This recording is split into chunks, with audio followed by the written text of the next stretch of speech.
At a wedding we went to, my wife spent the entire evening dancing with her male best friend, acting as if I didn't exist.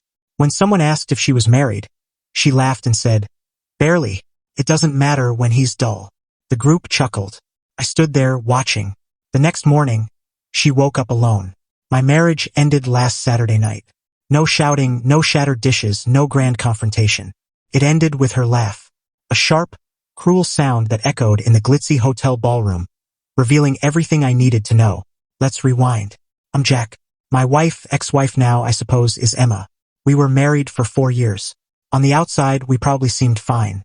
Nice home, fancy cars, the whole package. But beneath the surface, the cracks were deep. I sensed it for about a year. I'm a perceptive guy. I pick up on things. And what I picked up on was Ryan. Ryan, her best friend. Her brother from another mother. For the first few years, I played the role of the trusting, laid-back husband. I convinced myself their bond was just history, nothing more.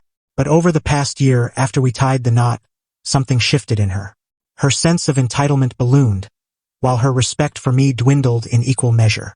The warning signs went from subtle hints to glaring red flags waving right in front of me. It was the endless texting. The phone tilted just out of my view whenever his name popped up. It was how she'd weave him into every conversation, measuring my decisions against what Ryan would have done. The moment I knew I had to prepare my exit was 8 months ago.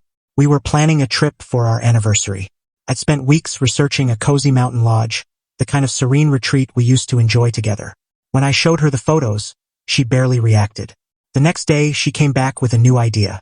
Ryan thought we should hit up a trendy beachfront resort instead. "It's supposed to be incredible," she said. It wasn't a suggestion. It was a plan she'd already finalized with him. My efforts were irrelevant. We went to the resort. I spent 4 days watching her send him snapshots of the ocean. That's when it hit me. I wasn't the chill husband. I was a stand-in, a bankroll, the stable, predictable backdrop to the thrilling life she was chasing with others. So I stopped being a pushover. Quietly. I'm not one for dramatic outbursts. That's her territory. I'm a strategist. I started laying the groundwork. My first move was a call to a lawyer, a savvy one recommended by a buddy. I booked a 90-minute meeting to understand my options and obligations. The house was in my name, purchased before I met her. That was key. The lawyer guided me on safeguarding my assets. The next day, I opened new bank accounts at a different institution. I began funneling most of my income there, leaving just enough in our joint account to avoid suspicion. I was carving out an escape path step by step. I knew I'd need it.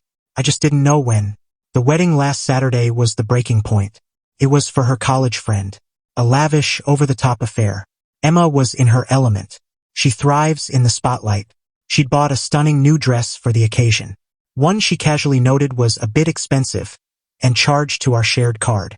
She spent the night glued to Ryan's side, laughing loudly, twirling on the dance floor, making a scene. She barely acknowledged me, and I let her. I wasn't there to beg for her attention. I was there to watch, to collect the final evidence I needed. I had a hunch the night would be pivotal. Around 10 p.m., I was by the bar, chatting with the groom's uncle. Emma was with Ryan and a few strangers. I saw a woman gesture at Emma's wedding ring and ask if she and Ryan were married. Instead of simply saying no and pointing to me, her actual husband, 20 feet away, Emma put on a performance. She let out a sharp, theatrical laugh and said, "Oh, I'm married, but not to Ryan, sadly." Then she leaned in, conspiratorial, and added, "It's not real, though. It doesn't count when he's so dull." The group snickered, a polite but cutting sound. That was it. No rage, no fireworks in my chest. Just a calm, icy certainty. It was the proof I'd been waiting for. This wasn't a marriage. It was a farce, and I was the joke. I didn't say a word. I gave her a slight nod from across the room. She probably thought it was me being attentive. It wasn't. It was a nod of finality. Message received. I turned, left the ballroom without a glance back, and headed to our hotel room. The party was done. My marriage was done. It was time to put my plan into action. Update 1: The first thing I did in the hotel room was slip off my wedding ring. I placed it on the nightstand and stared at it for a moment. Felt like shedding a disguise. Then I packed my suitcase. Every action was steady, intentional. I wasn't driven by emotion. I was following a blueprint I'd rehearsed in my head for months. I was a man carrying out a mission. Nothing else. I checked out of the hotel, got my car, and drove home. No radio, just quiet. The 40-minute drive was the most serene I'd felt in ages. The burden of pretending, of swallowing her constant subtle disrespect, was gone. I arrived at the house around 11:30 p.m. My house. My first task was securing the property. I went to the smart home panel in the kitchen, pulled up her user profile and deleted it with a few taps. Her access code was erased. Her key fob was disabled. I went to the garage and changed the entry code manually. In minutes, she was a stranger to my home, locked out completely. Next, I cut off the funds. I sat at my desk and logged into our joint bank account, the one I kept funded for her car payments, shopping sprees, and brunches with friends. The balance was a few grand. I transferred every cent to my private account. Then I logged into my primary credit card account. She had a secondary card she treated as her personal slush fund. I reviewed the recent charges. The dress for the wedding, a spa day with Ryan's sister, new luggage for a trip she was planning with her girlfriends. I reported her card as lost. The account was frozen instantly. Her financial lifeline was severed. Then came the tough part, her belongings. I had a stack of new moving boxes in the garage, bought specifically for this moment. For the next 3 hours, I methodically removed her from my home. I wasn't angry or heartbroken. I felt oddly detached, like a caretaker clearing out a tenant's things. I emptied her sprawling closet, her bathroom drawers, her desk in the study. Every dress, every heel, every bottle of overpriced skincare. I was thorough. I sealed each box and stacked them neatly in the garage. The house started to feel like mine again. It was calm. It was orderly. At 3 a.m., I sent a 2-word email to my lawyer, "Start it." Then I went to bed and slept deeply for the first time in a year. The calls began the next morning. First, a chipper, clueless one from the hotel. She assumed I'd gone to work. An hour later, a furious, bewildered one. Her card was declined when she tried to pay for her and Ryan's room service breakfast. An hour after that, full-on panic. She was on the porch and her key wouldn't work. I chose to answer that one. "Jack, what's happening? I'm locked out," she shouted. "I know," I said, my tone even. "What do you mean, this isn't a joke? Let me in." "No," I replied, voice flat. "I heard what you said last night, Emma.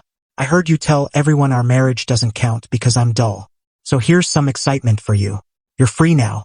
No more boring husband. No more boring house." She started backpedaling naturally. It was a joke. I was overreacting. I'd misunderstood. "It doesn't matter," I said. "It's over. Your stuff is packed in 42 boxes in the garage. A moving company will take them to a storage unit tomorrow. I've paid for 3 months. I'll send you the details when it's done.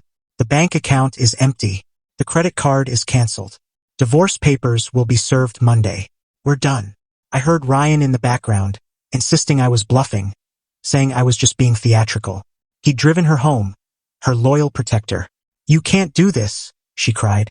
"I already did," I said. "Enjoy your life." I hung up and blocked both their numbers. Phase 1 was complete. Update 2, of course, they didn't just let it go. People like Emma and Ryan don't face consequences gracefully. They need to spin a story where they're the victims. For a few hours, they loitered. My security cameras caught them trying the doors. Ryan puffing out his chest for the camera like some tough guy. It was laughable. He even tried to ram the front door once, then seemed to realize it was solid oak and he wasn't in an action flick. The next day, when the movers arrived, they parked across the street in Ryan's car and watched. I made a point of stepping outside to check the mailbox, then spent 20 minutes tending to my front lawn, completely ignoring them. My refusal to engage seemed to enrage them more than anything. When direct tactics failed, they switched to a smear campaign. Emma's specialty. Within a day, the rumors started.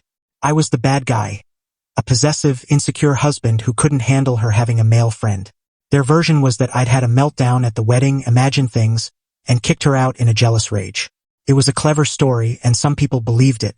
The first blow came from Emma's mom, who left a long, emotional voicemail about how ashamed she was of me, how Emma was devastated, and how I needed to man up and fix this.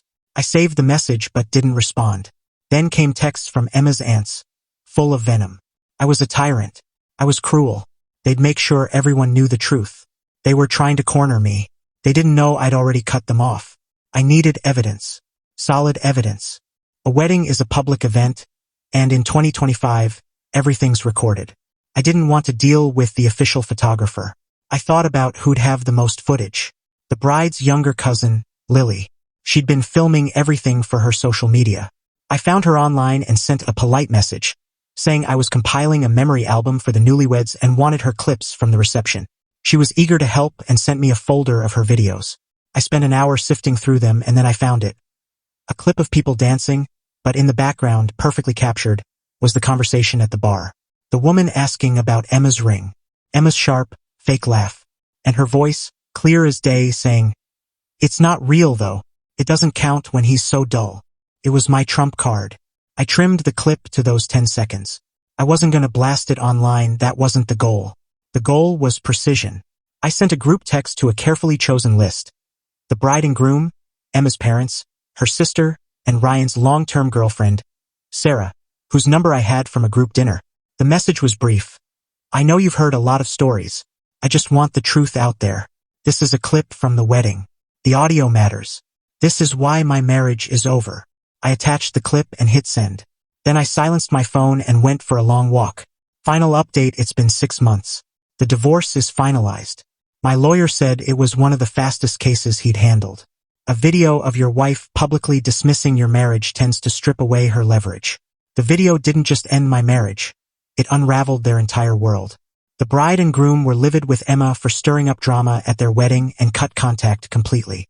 They even sent me a personal apology, which was a decent gesture. Emma's parents were the real surprise. They're obsessed with their social standing, and the video of their daughter acting so callously was a public embarrassment. From what I heard, they confronted her with the clip, and when she couldn't deny it, they pulled all their support, emotional and financial. The lawyer they'd funded for her was dropped. They told her to get a job and fend for herself for the first time ever. Ryan got hit hardest. Sarah, his girlfriend, was a force of nature. She didn't just leave him, she went nuclear.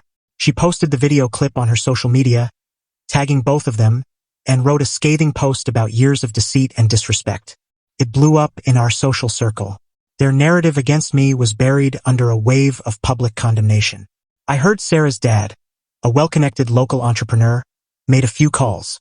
Ryan's career in sales, which depended on his reputation and contacts, is now in ruins. Emma's life, from what I've gathered, has collapsed. She has no money, her parents barely speak to her, and her friends have drifted away. Ryan, now a social pariah, wants nothing to do with her. She's working as a server to get by, living in a cramped apartment with 3 roommates. The glamorous life she thought she deserved is gone. I sold the house. I wanted a clean slate. I bought a sleek condo downtown with a killer view. It's my space. It's quiet. But the real victory wasn't kicking her out. It was exposing the truth. Emma and Ryan built their bond on lies and disregard. All I did was hold up a mirror. They couldn't face what they saw. She called me dull. Maybe I am. But my life is steady. It's real. It's calm. Her life, the one she chose, is a chaotic wreck. She woke up alone in that hotel room. But the truth is, she'd been alone in our marriage for a long time. I just made it official.